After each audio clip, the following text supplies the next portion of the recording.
misis, hiniwalay ng asawa dahil hindi raw kissable ang lips? Mukha raw kasing bangkay sa putla ng kanyang mga labi. Kaya si Mister, iniwan daw siya without kissing goodbye. Ito ang hugot ng 29 years old na single mom na si Jodalyn. Ang gusto ng mga lalaki na yan, sexy, maganda. Tapos, complete package.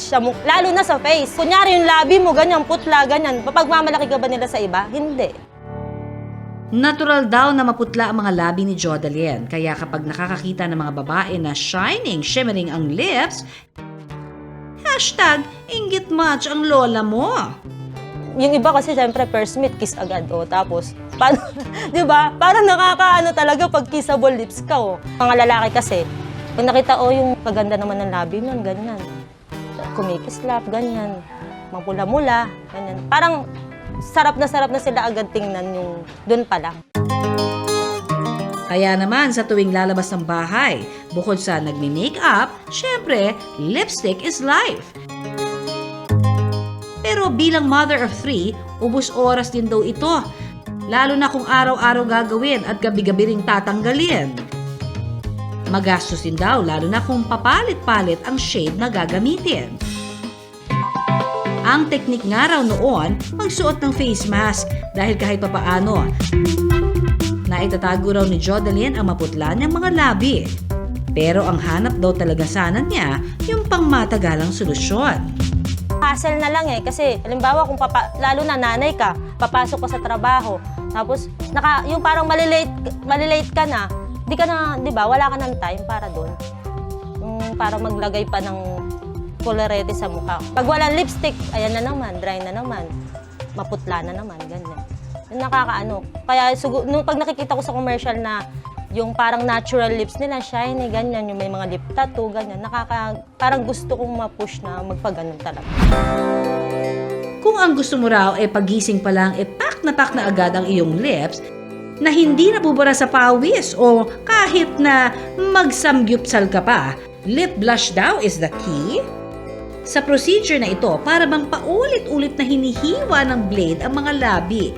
At kapag exposed na ang inner layer, tsaka ito nilalagyan ng ink depende sa kulay na gusto ng kliyente. Tumatagal daw ito ng hanggang 2 taon bago mag-fade. Kaya hindi lang tipid sa oras, tipid din daw sa lipstick. Nang araw na yon, sumalang si Jodalyn sa kanyang first session ng lip blush. May mararamdaman kang konti para kagat ng langgam. Mamamaga siya, depende sa skin mo, type ng skin mo. May mga 1 day or 2 days lang. So, pag po naka-lip tattoo na po, nag-shine na po yung lips ko? Oo.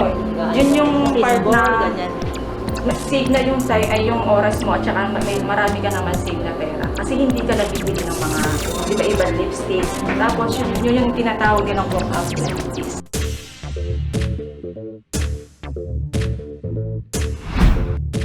First step na ginawa natin sa kanya, ipinahiran ko siya ng cream anesthesia para mabawasan yung sakit na maramdaman niya. Makalipas ang 30 minuto nang umepekto na ang anesthesia, sinimulan na nga ang lip blush procedure. Para sa lang po to, sa lips, sa top liner at sa kilay po. Hindi po kagaya nung pang-tattoo sa balat, magkaiba po sila. Tumagal ito ng hanggang 3 oras at nagkakahalaga ng 3,000 piso pataas. Tiis-tiis lang, Jodalyn, at ma-achieve mo rin ang woke up like this na kissable lips. Mas magkakaroon ka rin ng mas maraming oras sa iyong mga chikiting dahil say goodbye ka na sa araw-araw na pagli-lipstick. Ma'am Jodalyn, expect niyo po na mamamagayan 1 to 2 days. So may bibigay po ako sa inyo na ointment para maalis po yung pamamaga niya at yung mga sugat niya mag-heal po. Ang resulta ng lip blush treatment ni Jodalyn, pare-pareho nating aantabayanan. Samantala, ikinonsulta namin sa ating resident dermatologist na si Dr. Jean Marquez kung gaano nga ba ka-safe ang procedure na ito.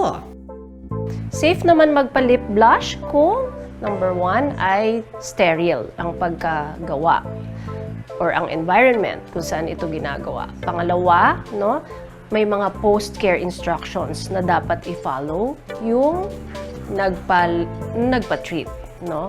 And of course, pangatlo, kung walang allergy yung magpapatreat. Dapat reputable o pinagkakatiwalaan po ang mga pupuntahan nating mga clinics o salon bago tayo makapagpagawa ng kung ano-ano mga procedure, hindi ba? Tignan din natin yung mga reviews dito. At syempre, sipatin din natin mabuti kung yung kanilang clinic ay malinis at lahat ng gamit na gagamitin ay sterilized. Ingat po tayo ha, kailangan safety first. At nandito na nga tayo sa exciting part.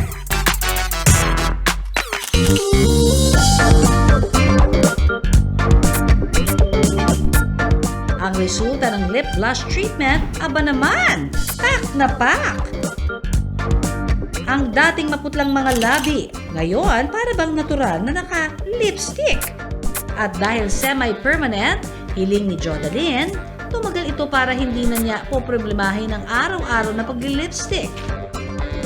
Medyo meron na akong self-confidence na nakikita. Yung medyo hindi na ako nahihiya sa tao, umarap, ganyan. Kahit paggising ko, wala akong lipstick, di na ako yung parang na-insecure, ganyan. Wala nang insecurity sa sarili ko. Natanggal yun. Kinamusta naman namin si Jodalyn halos 3 taon matapos ang kanyang lip blush procedure. Ang lip blush niya hindi raw achieve. Nakaisang session lang daw kasi siya noon at makalipas ang ilang buwan, nabura na rin. Hindi raw kasi niya nakumpleto ang lahat ng session dahil sa may kamahalan nito. Pero kung may maganda man daw itong naidulot, natutunan daw niyang mahalin ang sarili at yakapin kung ano at sino siya. Yan ang tunay na kagandahan.